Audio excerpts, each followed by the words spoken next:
बादशाह नहीं होता, कोई भी आमदार बादशाह नहीं होता। जनता को उसका अधिकार चाहिए, आर्टिकल चाहिए, संविधान क्या बोलता है, संविधान की जागरूकता चाहिए। आज मुसलमानों में संविधान की जागरूकता नहीं है, सिर्फ एक ही जागरूकता है, मैं कितना बड़ा दादा बनूंगा। जी। तो एक्चुअली बात कैसी है, पर जिस तरह से आपने बोला कि घर बन गया, फिर बिल्डिंगें उखड़ जाती, फिर ये हो जाते, बाद में कहते हैं मुसलमान की बस्ती है, सरकार उड़ा रही है। लेकिन सरकार ने ऐसी बहुत सी सुविधा कर रखी है कि जिससे वो चीज़ को रेगुलाइज किया जाए। बराबर। जैसा अभी अभी 115 114 का मैटर चालू है, 113 का मैटर भी चालू है, एक मैटर हाईकोर्ट में स्टे भी मिला है। तो मैं उनकी कागज की स्टडी किया हो सर, उसके अंदर डायरेक्ट स्पष्ट लिखा है कि भाई उन्होंने जो भी थे 16 लाख 83 लाख 25 लाख नगर पालिका वगैरह ने मोजनी सीट भरने के लिए, मोजनी करने के लिए जगह की, वो एक्चुअली पैसा भर चुके। अब ये तैयारी में रहते अगर जैसा देवपुर वाले जैसा जो भी भरना था, तो उन्होंने जो है ना फीडबैक आगे नहीं लिया। तो इसके अंदर क्या होता है मालूम, जो राजकीय लोग रहते वो गरीबों का सिर्फ शोषण करते, उनको दिशाहीन करते। तो नगर सेवक अगर अपन बने तो लोगों को सही दिशा बताएंगे।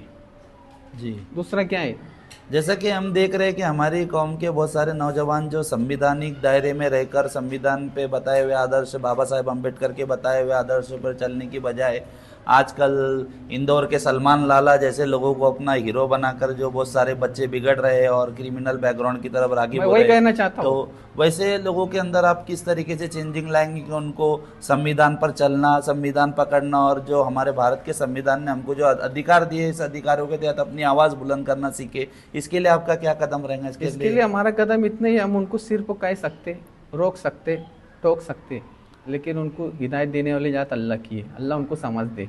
क्योंकि ये जो चीज़ है, जो धुलिया शहर के अंदर जो एक चीज़ चल रही है, ये दादा वो दादा वो दादा, उसके पीछे जो जवान बच्चे फिर रहे हैं उसको बहुत बड़ा माफिया समझ रहे हैं, लेकिन उसके बच्चों के उनको भविष्य खराब हो रहा है।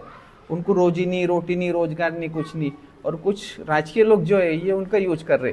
इसलिए जो नया परिवर्तन आया है मजलिस इत्तेहादुल मुस्लिमीन, उनकी सोच से मैं वाकिफ हूँ और मुझे उनकी सोच पसंद है। इसलिए मुझे चाहिए कि मैं को उसका टिकट मिले, मैं उसका इच्छुक हूँ 13 नंबर से। जी। अभी जिस तरह से आप देखें कि लोग रूप बदल रहे, रंग बदल रहे, हाँ। रूप बदल रहे, रंग बदल रहे, लेकिन कौम के लिए कौन क्या करता है सर? कुछ कौम के लिए करो। और मेरा तो एक ही कहना है कि जिसकी जितनी संख्या भारी उसकी उतनी भागीदारी। अगर जो सीट जो समाज के लिए छूटी है वही समाज खड़ा रहे, और जो इलाके के लिए छूटी है वो इलाके का व्यक्तिमत्व या व्यक्ति खड़ा रहे। मेरा ये कहना है, अगर कोई भी पक्ष या कोई भी इधर का आदमी गए उधर वार्ड में दे रहा, उधर का उधर दे रहा, तो अपन उसको एक्सेप्ट नहीं कर सकते या लोग एक्सेप्ट नहीं कर सकते। अभी दूसरी बात है कि अभी एक्चुअली बात क्या है कि अपने धुलिया शहर में सबसे बड़ी समस्या जो है वो जो मूलभूत सुविधा कहा जाता है, घान कचरा वगैरह गटारे पेक भरी है। महानगर पालिका कुछ सुनता नहीं है, कितनी भी एप्लीकेशन करो, कोई भी आंदोलन करो, कुछ भी करो, वो सुनता नहीं है। तो ये जैसे जो मेरे मतलब मेरा जाने दो, एजुकेशन लोग, समझदार लोग अगर समाज में आ गया है तो समाज को कुछ दिशा मिलेगी, मेरा ये कहना है। जैसा कि आप वार्ड नंबर 13 से ओपन जेंट्स की सीट से उम्मीदवारी दाखिल करना चाहती है, ओपन लेडीज की सीट से उम्मीदवारी दाखिल करना नहीं, चाहती मैं है? तो ओपन जेंट्स से लड़ सकता हूँ। ओपन जेंट्स से आप उम्मीदवारी दाखिल करना चाहते हैं। और जैसा कि आप बातों से लग रहा है मजलिस इत्तेहादुल मुस्लिमीन, हमारा चैनल तो गैर सियासी चैनल है, हमारे लिए तो सभी हमारे भाई है। और बस हमारा ये कहना है कि एजुकेटेड और पढ़े लिखे लोगों को भी मौका मिलना चाहिए, अवाम ने उनको मौका देना चाहिए। अगर एमआईएम आपको उम्मीदवारी में, आपके अलावा भी बहुत सारे इच्छुक उम्मीदवार है, अगर खुदा ना करे कि एमआईएम से अगर उम्मीदवारी या जब आपको नॉमिनेशन नहीं भी फॉर्म नहीं मिलता है, तो क्या आप कोई अदर भी अपक्ष से लड़ने के लिए अपनी इच्छा जाहिर करोगे या फिर कुछ और आपके पास में पर्याय है? लड़ना मेरा मकसद नहीं है जी। मेरा मकसद लड़ना नहीं है, मेरा मकसद समाज में परिवर्तन है। अगर कोई अच्छा कैंडिडेट मेरे से अच्छा आता है, कोई अच्छा एजुकेशन आता है, सोशल वर्कर आता है, समाज हित की बात करने वाला आता है और सरकार से लड़ने वाला आता है, तो मैं खुद सपोर्ट करूंगा। मैं दूसरे का खड़ी नहीं रह सकता। अगर वो फिर समाज के लिए घातक रहेगा तो मैं तो फिर विरोध करूंगा जी। वो मेरा कर्तव्य है। और मैं जो मेरे समाज को हक दिया गया है, मेरे समाज का कोई छीना तो मैं तो फिर बगावत करूंगा। या तो दूसरे समाज का कोई हक छीना तो उन्होंने बगावत करना चाहिए, क्योंकि बागी कहलाऊंगा, गद्दार तो नहीं। जी। बहुत बहुत शुक्रिया जनाब मुनाफ शेख अब्दुल रहमान साहब आपका कि आपने हमारे चैनल को अपना कीमती वक्त दिया और हमारे चैनल के नाजरीन को आपने जो है अपने इज़हार ख्याल बयान किया। और बहुत सारे दुलिया के शहर में बहुत सारी आवाम जो आपकी शख्सियत से वाकिफ़ नहीं है और आपके छोटे से इंटरव्यू के ज़रिए जो आपकी शख्सियत से वाकिफ़ हुए, हम कोशिश करते हैं इंशाअल्लाह आपको धुलिया महानगर पालिका के इलेक्शन में जहाँ से आप उम्मीदवारी ज़ाहिर करना चाहते हो अल्लाह आपको कामयाबी अता करे।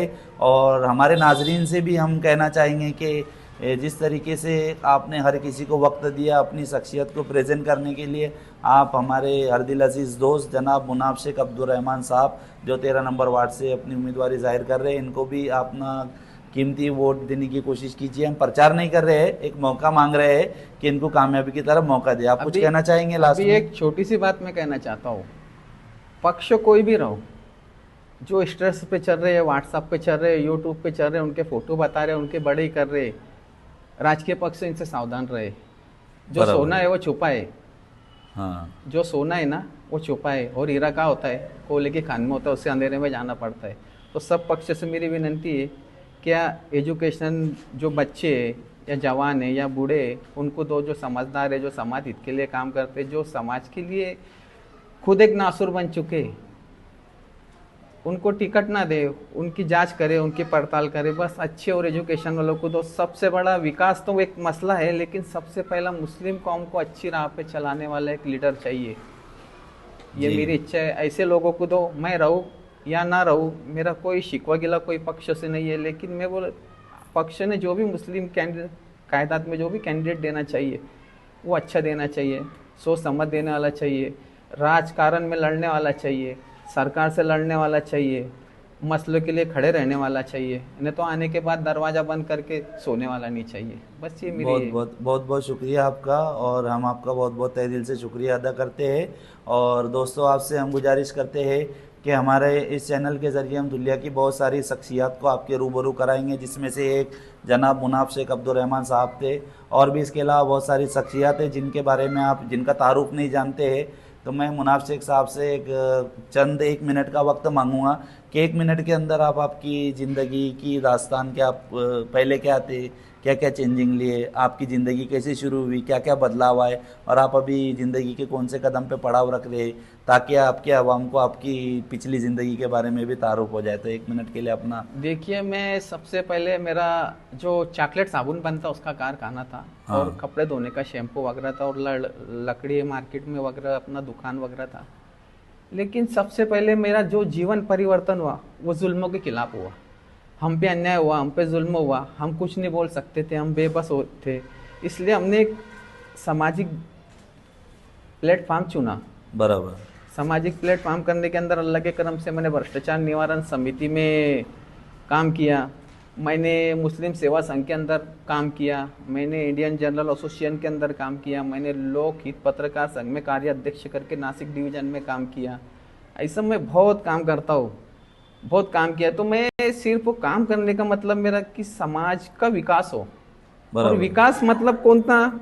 विकास मतलब उसकी आर्थिक स्थिति का और उसकी बुद्धि का, जो दिमाग बोलते हैं, ये और लोग जागरूक हो। इसके लिए मैंने बहुत धरने आंदोलन किया। कई टाइम मुझे अंदर डाला गया, कई लोगों ने मेरे खिलाफ गलत प्रचार करे, बहुत केसेस हुए, बहुत दंड हुए, लेकिन उसका मुझे फर्क नहीं पड़ा। तो परिवर्तन ही मेरा नारा है। परिवर्तन मतलब ये चाहिए कि लोग जागरूक हो। हाँ, बराबर, अपने हक पाओ। अभी देखो सर लगाया जा रहा है, एमपी गुजरात की लड़कियां वगैरह सब आ रही है, उनके बुरे हाल है। आज उनके लिए भी मदद करने वाला कोई नहीं, क्योंकि 2000 की याद ही नहीं सब पड़ रही। बराबर। आज जो एक्चुअली आज सोशल वर्कर की दुनिया में है, पर बहुत कमी हो चुकी है। अभी सिर्फ नगर सेवक जो थे वो झाड़ू मार रहे, गटरा साफ कर रहे, ये कर रहे। अब इतना बताएंगे बाद में कुछ नहीं करेंगे। बस अपना एक ही मिशन है कि कुछ अजीब करो। और मैंने सबसे बड़ी लड़ी सर वक्फ बोर्ड की लड़ी हूँ। बराबर, मैंने लड़ी हो, और अल्लाह उसमें कामयाबी भी देगा। और बहुत अच्छे बड़े बड़े। उसके बाद मैंने हिंदू मुस्लिम धर्मशाला की भी लड़ी हूँ, मनवा टाकी के सामने 3285। वो हिंदू मुस्लिम धर्मपन कुछ वजह से वो डिस्पोज हो गई, तो नगर पालिका ने 5 नंबर स्कूल में रहवासी करके उनको दिया था। कुछ परिवर्तन तो आता है सर, कुछ करो तो परिवर्तन जीवन में जरूरी है। आपकी जिंदगी में सबसे खुशी का दिन कौन सा रहा? मेरे को तो ऐसा लगता नहीं, मैं तो गम के साए में पला हूं। सबसे बड़ा गम आपको कब लगा आपकी जिंदगी में?